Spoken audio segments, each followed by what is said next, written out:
I'm going to walk you through the step-by-step of how we are increasing our clients' revenue significantly through the offers that we create and how we're scaling offers that do 8 figures a year, the whole step-by-step process from start to end. So let's dive straight into that. So firstly, what makes a winning offer? When the cost of inaction is greater than the cost of the solution, then people will buy. So what that means is cost of inaction. So basically, by me not doing the thing and just leaving things as they are and not buying the product, what are the consequences of that happening? And then how does that compare with the cost of the solution? So, for example, let's say you needed open heart surgery tomorrow. If you don't have open heart surgery tomorrow, you're going to die. How much would you pay for that surgery? You'd pay as much as you could, right? So you'd literally you clear your whole bank account if it meant you could stay alive, because without that, the stakes are too high, right? So the cost of inaction, of doing nothing, is greater than the cost of the solution, whatever that solution is. Like, it doesn't matter what the price is, you'd still pay for it. Now, when it comes to looking at the overall offer, you want to be going, okay, when it value versus price, how can I provide more value versus the price? And when we say value, what is value? Well, it's perceived value. So it's not necessarily the actual value, and it's not how you perceive it, it's how your customer perceives it overall. So if your customer thinks, wow, this is worth $1,000 and you're selling it for $10, then you're going to have a great conversion rate, right? You're going to have a lot of people taking that offer. But if they think it's worth $15 and you're charging $10 for it, they're probably also going to look at what are the other costs associated with that. For example, the time that they need to implement that, and it's not worth the return. So 2x of value means you can have a low price. 5x of value means you can start bringing the price higher, and then 10x of value means the price can come even higher still, and you're less likely to get refunds. You're going to get higher conversion rates, and you're just going to get more happy customers that create more referrals. So when we say 10x of value, it's the perceived value of every single customer that's coming through there. So how do you build that kind of offer in, and what do you build at each stage of the buyer journey? So you want to look at price versus value over here. So think of the value always has to be greater than the price. If the value of your offer is not greater than the price, it will not sell. So if someone thinks, okay, this costs $10, but it's going to make me $5, they're not going to do it, right?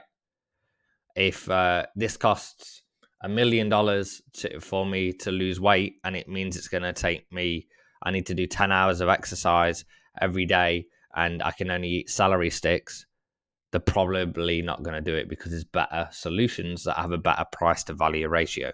So what we want to look at is, when we're looking at price versus value, we have the lead magnet, right? So if we have lead magnets, that is typically something that's free, but also you want to make sure it's got a value of like $50 to $100. And that doesn't mean some made up value of just like, oh, well, yeah, I thought I put that price on it. It means that it actually has that tangible value to them, right? Whether, like, if you bought that same kind of thing elsewhere, that it would make that kind of money, whatever that thing is. Then secondly, you've got these self-liquidating offers. So they're typically low price, between like $1 and $99, and they're designed to break even on your ad spend, or whichever way you are acquiring customers. So what that means is, if you go and put $1 in, then you get $1 back, right? So why would you do that? Why would you make an offer that doesn't have any profit in it? Well, because then you get to acquire customers for free. So let me reframe that for you for a second. What if you had a way to create an unlimited amount of customers totally free? Would you want that? Well, that's what a self-liquidating offer is, right? It liquidates the ad spend. So that means once you've got them as a customer, then you can sell more things and more things and more things, and then start to ascend them through the value ladder. But it can all start with having a self-liquidating offer on the front end. Then you've got front end upsells, right? And the front end upsells are typically things like templates, cheat sheets, things that make like a more of a done with you process where they help you get the outcome faster and easier, right? And that's what you're looking for with those front end upsells. So they typically come off the back of that front end product that you might be selling, like I say, between like $1.99. Your front end upsells, you can put them in place. Then we've got the back end high ticket. So that's a done with you, done for you. So that's where you'll have a lot more kind of like, hey, we're going to give you all these extra templates that cost a lot of money to create. We're going to do extra coaching with you, and we're going to guide you through the process. We're going to basically like make it pretty impossible for you to fail. And then you've got ultra high ticket, which is done for you, and then extra access to potentially the guru, right? So whoever the founder is, whoever the face, the attractive character of the business is, then that's where your ultra high ticket will come in. So for example, it might be like spend a weekend on a retreat with the main founder of the business, right? So you usually don't get access to that person, but you, instead of spending like 5k or 10k on a normal high ticket program, this might be like 50k, but you're only going to be in a room with people who've also been able to spend 50k, which means the quality of the people in the room is typically a lot higher as well. So all those things help out. And then you will notice underneath this all, we have this recurring section. Now, recurring in, like, as the time of recording this video, recurring is becoming very popular at the moment. It's like, oh, it's subscription, right? And recurring is good. And you also want to think, what is the lifetime value of that recurring? So if the purpose of the recurring is to guide people into other products at the same time as adding value on that recurring level, that's great. And think about this.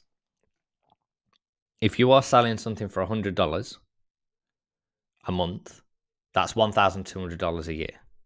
So you could sell it like that, but let's say your average churn rate, basically meaning how long they stay in that program, is like 4 months.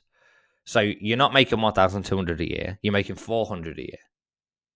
So you package that same thing up, and instead you sold it for $1,000 for the year. So now instead of selling it for 400, you're selling it for $1,000, and you get paid all that up front. So you've got a better cash flow.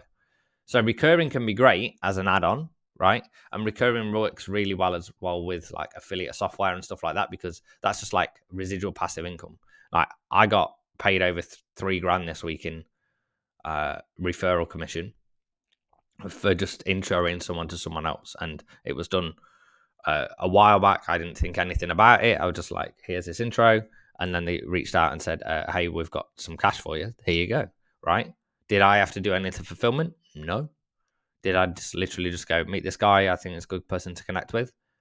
It's magic in that way, right? So when you're putting recurring things in there, but also like this affiliate side of things where if you're selling not selling software, but if you're like, hey, here's my link to sign up for the software, like we earn $300-400 a month from some of the softwares that we recommend, because we also, with our clients, we recommend their same softwares and we get them to sign up through our affiliate link, and then they get a better deal because then we reach out to the software company and say, hey, I brought another one on, can we get a better deal? Right? So everyone wins. Software company wins, get a new user. The client wins because they get a better deal, and then we win because we get paid referral commission on that as well. So the whole value ladder works together hand in hand. So what do you want to do with your offer? Like, what is the purpose of creating a offer? And it is to be able to handle every objection that they have. So you may have your core offer, and the core offer might be like the core thing, the core training program, whatever that thing is, right? If we're in the online education space. However, what you want to do with your bonuses, or as we like to call them as well a lot of the time, free gifts, right? Or complimentary upgrades. You want to handle each and every objection that could come up. So you want to be thinking time, money, effort, sacrifice, because these are not really objections. These are just fears and insecurities that the person has, right? So it's, well, if I do this, what about this problem that's going to come up? And if I do this, then internally I've got this belief that's going to stop me from moving forward. So you want to remove all those fears and insecurities from the sales process, where then it becomes impossible for someone to say no, because they go, okay, great, so you're telling me it's going to take me this long, And so I'm going to get the result in seconds, right? The perfect scenario, I'm going to get the result in seconds. I'm going to get the dream outcome that I'm looking for. And it's going to take pretty much no effort whatsoever, right? If you can do that, you're going to have a home run grand slam offer. But what we want to do is each one of those things, time, money, effort, and sacrifice, we want to do that as much as possible. So when we're looking at each one of those, they break down in different sections. So you've got time to implement, time to the first win, time for the big payoff, time to get the result, money, how much does it cost for the program, the extra money they need to spend on the tools once you start teaching them what to do in the program, the opportunity loss of money elsewhere. Maybe they can't go to work in their 9 to 5 as much because they're working on this business that you've helped help them build. And then the money and the cost to run the implementation of it. Did they need to pay for staff? Do they need to pay for other softwares and stuff? The effort, right? The effort of getting started, the effort of keeping going, like how much time and energy is that going to take? The effort of convincing others that this is a good idea. Maybe the spouse isn't on board, right? So like your husband or wife is going, oh, this is another crazy idea that you've got, right? So we want to help solve each one of these: effort of completion, the sacrifice, what's stopping other things, what's the sacrifices of social status in the short term. Like maybe the friends or family are not going to be 100% on board, right? Maybe, oh yeah, you're doing another one of these MLM things, are you? Right? Those, like thinking about the phrases and language patterns that are coming up in their lives, and then how do you solve those in the 4 objection buckets? And then also the sacrifice of time and money. So then what you want to look at is, based on those 4 things, what are all the problems that are going to come up, right? What is every single problem that could come up when they are thinking about getting that dream outcome? So like if you look at weight loss, right? It'll be like, I don't know the right things to eat. I don't know how to, I struggle to get to the gym and keep myself accountable, right? Like all these things. So you just write down a list of 20, 30, 40, 50 questions, every single piece that could come up.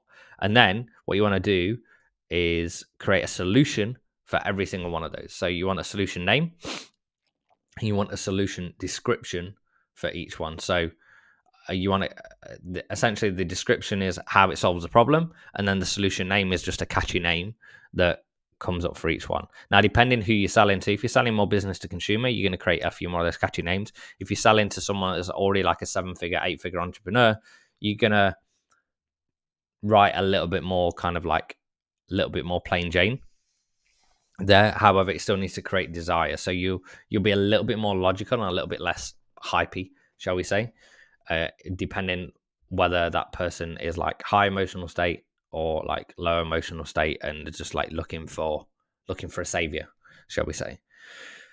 And then the solution section, then you break down from all those solutions that you could provide, which ones are you willing to provide. And once you have that, then you're going to have a list of like 10 things that actually come in your offer that handle all those biggest objections. Then we've got the pitching framework, right? So with the pitching framework, we want to look whether we're doing this on a landing page, whether we're doing it in a webinar, wherever it is. Like, what's the story that it took to create? Like, why is it valuable? Right? Are they saving money? Are they saving time? Are they gaining money? Are they gaining time? Whatever the thing is, what specific problem does that part of the offer solve? And by the way, if you can't answer that question, that thing probably shouldn't be in the offer. The emotional benefit, right? So what's life going to be like on the other side of doing that? What is the price anchor? What is the cost to create? So, well, firstly, how would what would someone pay for that, right? So you want to plant that seed in their mind as like, if all it did was this, what would you pay for that? And then the cost to create as well. So when we're looking at the cost to create, we're thinking how much time, energy, effort, money went into actually creating this part of the product. So for example, we're about to launch a new offer with some landing page templates. It costs $3,500 for those landing page templates to be created. Now, if we're selling those landing page templates for $200, that's a good deal, right? because you're getting it for a tenth of the price that it costs to create, and you don't need to do the work. So we reduced it. It took $3,500 and then like 50 hours of time, right, to create these templates. But you can save that 50 hours of time, and you can save the money as well, and instead just pay $200, right? So you can see how that then you can price anchor those things. And then scarcity, like why is it limited? Why can't everyone have it? So you don't add fake scarcity and put in one of those countdown timers that hits 0 and then does nothing. Like, I mean, you can. It's just not very ethical. And if that's the way you want to do business, is like you're probably the wrong person watching this video. Then call to action, and making sure after each thing in that pitch, you're like, and so here's what to do next. So here's what to do next. And then you want to restack. So the restack is like, here's everything you get, and then let's just restack all of that stuff, right? So you build in on the value. When you do this in a webinar, you want to restack after every item because there's a longer time horizon between you showing the first thing that they get and then the third thing. And once they see that repeated exposure over and over again, it becomes more real, more tangible for them. When you do it on a landing page, if you're doing it on a sales page, then typically you're going to do the restack after you've gone here. You get this and this and this and this and this, and then that's all worth this much. And that what it's worth has to be backed up with real proof, not like untypical proof. Okay, so not like this one person did this once, but no one else has ever done it. But we're going to say it's worth this much because of that. That's like, we can't do that. You just don't do that. Instead, you want to take whatever the typical result is. Yes, it may not be quite as fancy pantsy. However, it's going to be more realistic, and also you're going to hit into less compliance issues. This is not legal advice. I am not a lawyer. So then when it comes to upsell options, then, and I say upsell options, it's just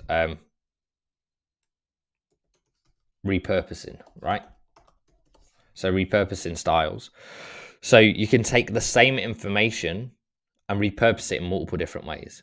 So for example, you might take a video that you recorded and turn it into a template. You might turn that video and then turn it into a template, and take that template and turn it into an AI tool that automatically fills that stuff in.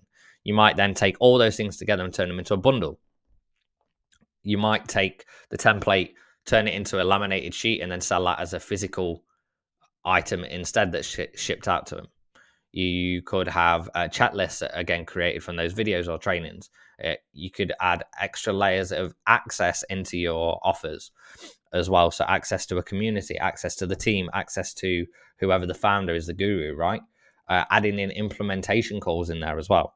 So whatever you're already teaching, like what if there was an implementation call that actually gets them set up and gets it done? So by the end of the call, this is what they get. Now that's like really, really powerful because then the certainty of them getting the outcome is a lot higher. So once you've done that and you've repurposed and you've gone, okay, what is the best offer I can create?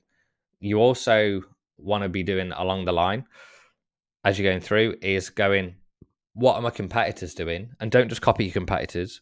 This whole funnel hacking, don't just copy.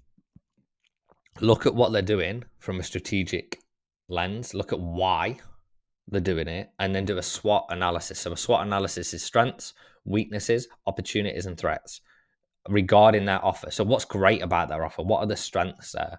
What are the weaknesses in there? What are the objections that they're not handling?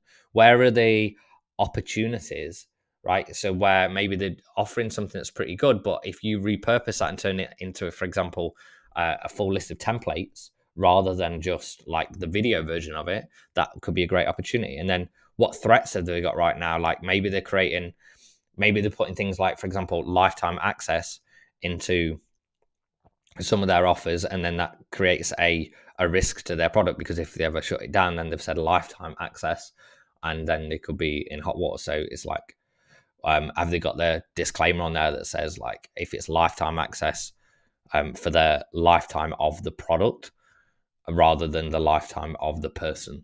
So those kind of things, right? You can look at that in your SWOT analysis and then refine it off even more. Then to refine that offer even further, we want to go through a feedback cycle. So once they bought the product, we want to be sending them out a survey and saying, what did they like? What did they dislike? And then from there, then we can add in more into the messaging about when we're seeing patterns of what people said over and over again that they liked. We add more of that onto the sales page, into the messaging, into the ads, right? Into the sales calls. Whatever part of the sales process, you want to add more about what people said they liked. Because when you're seeing those patterns, it means that that is like a touch point that you want to be focusing on. And then what they said they didn't like, then go ahead and improve the product. So you find out what they didn't like, you improve the product. That's then going to help both by improving the messaging and improving the product. It's going to drive more new customers. When you drive more new customers, then you find out what they liked and what they didn't like. And then you go through that same loop over and over again to create that feedback. Once you've got that, then you're going to be able to refine the offer, make it better and better and better. So when you're creating an offer, if you create the offer that's the same as everyone else, it's just going to be like a plain Jane gray rock, right? So it's not going to stand out. It's not going to look different. What you're almost looking to do initially is create something that feels like a little bit of a shiny new thing. And a reason I say that is because people want different, not necessarily better. They want different. Okay. So it's like, I've tried everything to get this result. I've not been able to get it. Well, how is this offer different than anything that I've had before? And then you attract them with what they want, and then you give them what they need. But you need to attract them with the right bait first, right? The right shiny thing in order to move them forward. And then when you're thinking about your economics of your pricing, I'm going to show you this. So imagine you've got 1,000 visitors going through your page, right? And you've got 4 different price points for your front end product. So you might price it at $5, $25, $50, $99. Now, if you price it at $5, your front end conversion rate could be 10%. Okay. And then from there, then your back end conversion rate would be 1%. Not necessarily 1%, but typically you're going to see a lower back end conversion rate if your price is lower, but you'll see a higher front end conversion rate. So if you work that out, that would be 1 back end sale. Okay. So now let's look at the next one. At $25 price point, and you've got a 5% front end conversion rate, and then you've got a 2% back end conversion rate because you've got buyers with more intent because they bought a higher price product, then you still end up with 1 back end sale, right? So you can see how you can change the economics of whether you want more front end buyers or you want a higher back end conversion rate. And obviously, it takes a different kind of fulfillment if you're selling a lot of $5 buyers versus $99 buyers, because typically $5 buyer is more of an impulse purchase. A $99 buyer is going to be different to that. Then we've got, if it's a $50 buyer, right? A $50 buyer, maybe you've got 2% conversion rate and you've got 5% off the back of that. You got 5% of those people going into your back end. And guess what? Still makes 1 back end sale, right? So you can see how the economics play out. And then the final one with $99, maybe you've got a 1% front end conversion rate, but then 10% of those people turn into the back end sales. So out of those 1,000 visitors, you've only got like 10 customers. And then out of those 10 customers, 1 end up buying the back end. So the question is, do you want like 100 front end customers, right? 100 front end customers and buyers on your list, or do you want 10 customers that are higher value customers overall? Because you make about the same money from each and every one. However, you can play with the economics in different ways. So it's really good to test that pricing levers and understand like what is the optimal price point. So we test things, we've tested things from like $7 to 27 to 47 to 97, and then all along these kind of lines as well. Free plus shipping, free shipping, but then pay for the thing, right? So there's loads of different ways to position those things on the front end to make the right back end conversion rates as well. So that is a full overview on how to go and create winning offers. Gonna look and apply that in your business. There should be a link below this video, potentially, with a link to the free community that has a load of free trainings in there. And if you're watching this on another platform, just comment the word trainings and I'll send you over the link to the group. And we've got loads more stuff like this that can really help and guide you to move forward and like build better offers, get higher average order value, get a higher lifetime customer value, and essentially make more profit from every click and increase those conversions at every stage of the buyer journey to help yourself scale to that 8 figures and beyond. So if you want that, like I say, just comment the word training, I'll send it over. Have a fantastic day, and I hope you enjoyed the masterclass.